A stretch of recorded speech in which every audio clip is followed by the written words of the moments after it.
नमस्कार विद्यार्थी मित्र हो. आज आपण BA द्वितीय वर्षातील चतुर्थ सत्रामध्ये भूगोल विषयाच्या अनुषंगानं असणारा आपला पेपर हवामानशास्त्र 2 या पेपरचा या ठिकाणी विचार करत आहोत. मित्र हो, आपण हवामानशास्त्र पेपर 2 याचा चतुर्थ सत्रामध्ये विचार करत असताना आपण वायुराशीपासून या हवामानशास्त्राला या ठिकाणी सुरुवात केलेली आहे. वायुराशीचा विचार करत पुढे आपण वायुराशीची फळी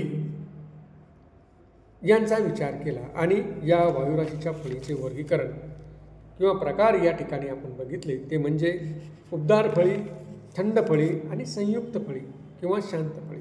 अशा पद्धतीनं आपण या वायुराशींच्या फळ्यांचे या ठिकाणी प्रकार या ठिकाणी मागील तासामध्ये या ठिकाणी आपण बघितलेले आहे.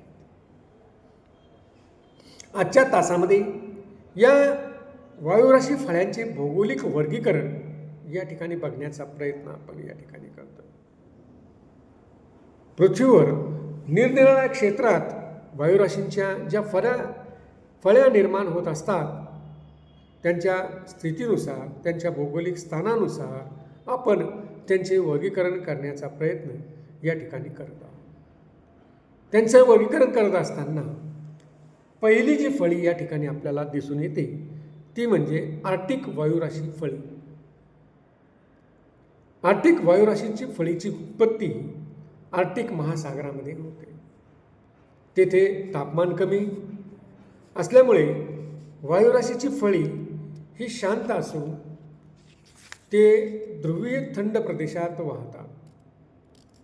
भौगोलिक स्थितीनुसार या वायुराशी फळीचे देखील 2 प्रकार पडतात. त्यामध्ये आर्क्टिक वायुराशी फळी आणि दुसरी म्हणजे पॅसिफिक आर्क्टिक वायुराशीची फळी, असे 2 प्रकार या ठिकाणी या आर्क्टिक वायुराशीच्या फळीचे या ठिकाणी आपल्याला दिसून येतात. उत्तर अटलांटिक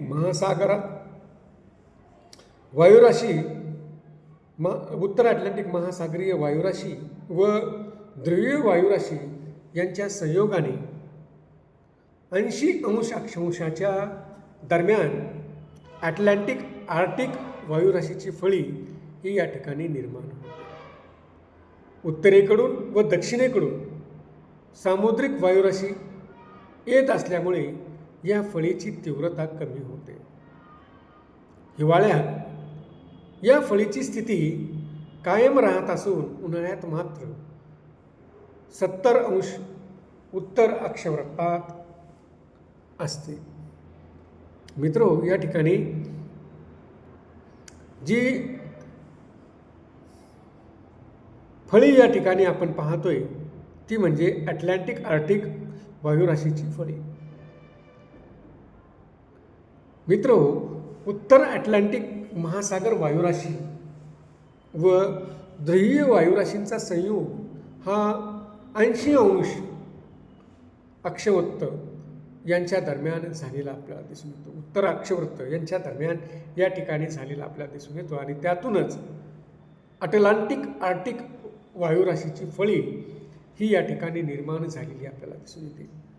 उत्तरेकडून व दक्षिणेकडून दोन्ही भागाकडून या ठिकाणी ज्या सामुद्रिक फळी आहेत म्हणजे जे महासागरात निर्माण झालेल्या फळ्या आहेत, या फळ्या या ठिकाणी येत असल्यामुळे या फळ्यांची तीव्रता ही कमी असलेली आपल्याला दिसून येते.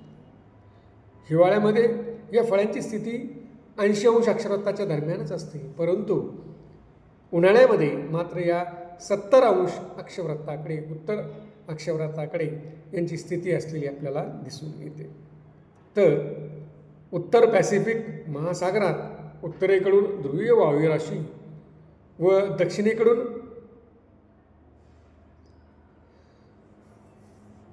पॅसिफिक वायुराशी एकत्र आल्यामुळे पॅसिफिक आर्क्टिक वायुराशी फळी या ठिकाणी निर्माण होते. उत्तरेकडून ध्रुवीय वायुराशी त्या ठिकाणी येते, तर दक्षिणेकडून पॅसिफिक वायुराशी त्या ठिकाणी एकत्र येते आणि त्यातून पॅसिफिक आर्क्टिक वायुराशी फळीची निर्मिती झालेली आपल्याला दिसते. या वायुराशी समुद्राहून वाहत येत असल्यामुळे त्यांची तीव्रता देखील या ठिकाणी कमी असलेली आपल्याला दिसून येते. तर अशा पद्धतीनं मित्रहो, आपण या ठिकाणी या वायुराशीचं भौगोलिक वर्गीकरण करत असताना पहिली जी या ठिकाणी आपण वायुराशीची फळी या ठिकाणी अभ्यासली ती म्हणजे आर्क्टिक वायुराशीची फळी, की जी फळी साधारणतः उत्तर गोलार्धामध्ये उत्तरेकडे असणाऱ्या 80 अंश अक्षांशाच्या दरम्यान, खास करून पॅसिफिक आणि अटलांटिक महासागराच्या अनुषंगानं या आर्क्टिक वायुराशी फळीची निर्मिती झालेली आपल्याला दिसून येते. त्यानंतर मित्रहो, दुसरी वायुराशीची फळी आहे ती आहे ध्रुवीय वायुराशीची फळी. ध्रुवीय वायुराशीची फळी ही एक प्रभावी फळी असून तिची उत्पत्ती उच्च अक्षवृत्तातील प्रदेशात ध्रुवीय वायुराशी व उष्णकटिबंधीय वायुराशी यांच्या एकत्रीकरणाने, संमिलनाने होत असते आणि यावरून या वायुराशी फळीचे एकूण 3 प्रकार या ठिकाणी पडलेले आपल्याला दिसतात. त्यामध्ये अटलांटिक ध्रुवीय वायुराशीची फळी, पॅसिफिक ध्रुवीय वायुराशीची फळी आणि तिसरं म्हणजे भूमध्य सागरी वायुराशीची फळी.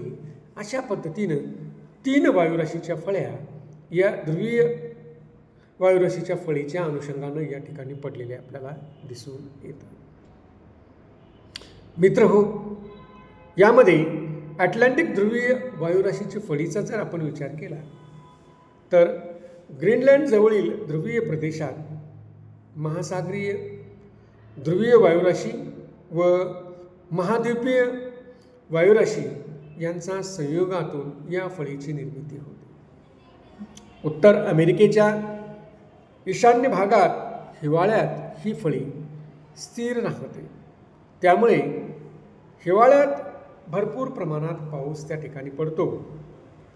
त्याचप्रमाणे वरील वायुराशीच्या तीव्रतेमुळे या फळीचा विस्तार पश्चिम युरोपातील क्षेत्रापर्यंत वाढून इंग्लंडमध्ये पश्चिम युरोपात हिवाळी पाऊस पडलेला आपल्याला दिसून येतो. म्हणजे मित्रहो, ध्रुवीय वायुराशीच्या फळीचा जर आपण या ठिकाणी विचार केला तर त्यामध्ये नंबर 1 आहे, एक फळीची निर्मिती होते ती म्हणजे अटलांटिक ध्रुवीय वायुराशीची फळी. या फळीची निर्मिती ग्रीनलँडजवळील ध्रुवीय प्रदेशात महासागरीय ध्रुवीय वायुराशी व महाद्वीपीय वायुराशी यांच्या संमिलनातून, यांच्या संयोगातून साधारणतः अटलांटिक ध्रुवीय वायुराशीची फळी ही या ठिकाणी निर्माण होते. उत्तर अमेरिकेच्या ईशान्य भागात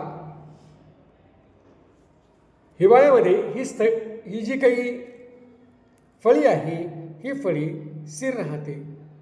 त्यामुळे हिवाळ्यात त्या ठिकाणी पाऊस पडतो. त्याचप्रमाणे वरील वायुराशीच्या तीव्रतेमुळे या फळीचा विस्तार हा पश्चिम युरोपच्या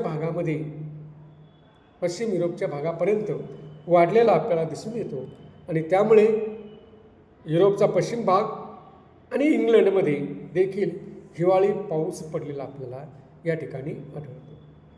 त्यानंतर दुसरी जी काही फळी आहे ती आहे याच ध्रुवीय वायुराशीच्या फळीमध्ये, ती म्हणजे पॅसिफिक ध्रुवीय वायुराशीची फळी.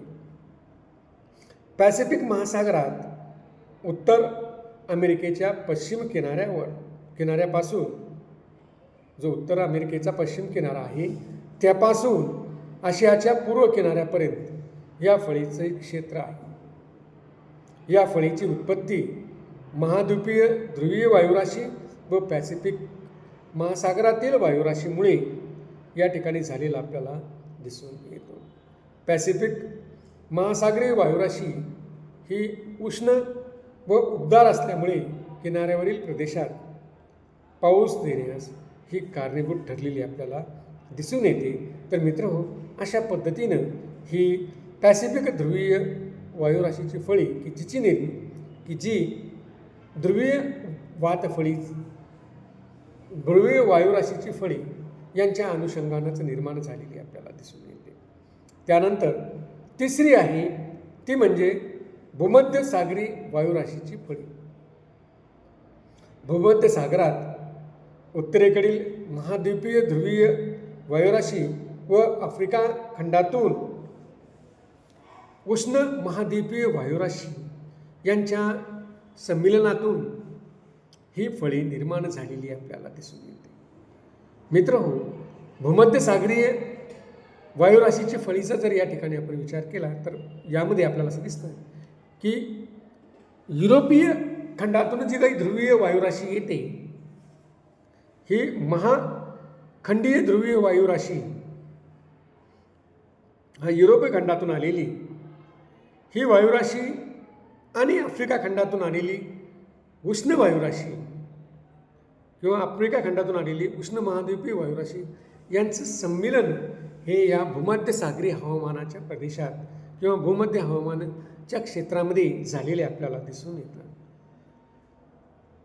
आणि त्यातून मग या फळीची उत्पत्ती आपल्याला झालेली दिसते.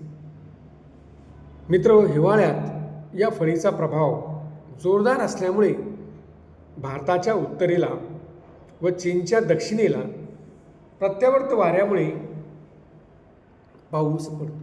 भारताच्या उत्तरेकडील भागामध्ये आणि चीनच्या दक्षिणेकडील भागामध्ये खास करून या वाऱ्यांमुळे आपल्याला पाऊस पडलेला दिसून येतो व हिमवृष्टी देखील या ठिकाणी होताना आपल्याला आढळते. उन्हाळ्यात तापमान नगण्य दिसून येते, म्हणजे उन्हाळ्यामध्ये मात्र या फळीचा भूमध्य सागरी वायुराशीच्या फळीचा फारसा परिणाम हा त्या ठिकाणी आपल्याला आढळत नाही. तर अशा पद्धतीनं मित्र, आज आपण भौगोलिक तेनुसार वायुराशींच्या फळींचं वर्गीकरण या ठिकाणी केलेलं आढळून येतं. धन्यवाद.